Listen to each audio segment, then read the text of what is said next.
ఇంకోటి ఏమంటుందో చూడండి, బీసీలు ఎంతమంది ఉన్నారో తెలియాలి. Oh my dear Supreme Court, my dear judiciary, my dear executive, మీకు బుద్ధి లేదు, బుర్ర లేదు, జ్ఞానం లేదు, పరమ చెత్త నా కొడుకులు. అరే అంబేద్కర్ రాసిండు ఏమని 30 ఏళ్ళు రిజర్వేషన్ రాసిండు. ఈ నా కొడుకులు కాంగ్రెస్ వాళ్ళు 30 ఏళ్ళు, బీజేపీ 30 పొడిగిస్తా ఉన్నారు. అది 90కి పోయింది. నేను అధికారంకి వచ్చాక కులాన్ని తీసి పడేస్తా, మతాన్ని తీసేస్తా, రిజర్వేషన్ తీసేస్తా. కులగణన వద్దురా గాడిద కొడుకులారా, ధనగణన కావాలా, ధనగణన.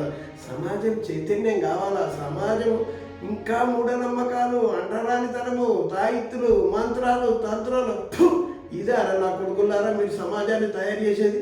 బుద్ధి లేని నా కొడుకులారా, ప్రతి ఒక్కడు విప్లవకారుడు కావాలా, విప్లవ కళాకారులు కావాలా, సమాజాన్ని బాగుపడతాలా, అందరి చైతన్యవంతులు అవ్వాలా, అందరి కనీసం ఆర్థిక సమర్థత ఉండాలయ్యా.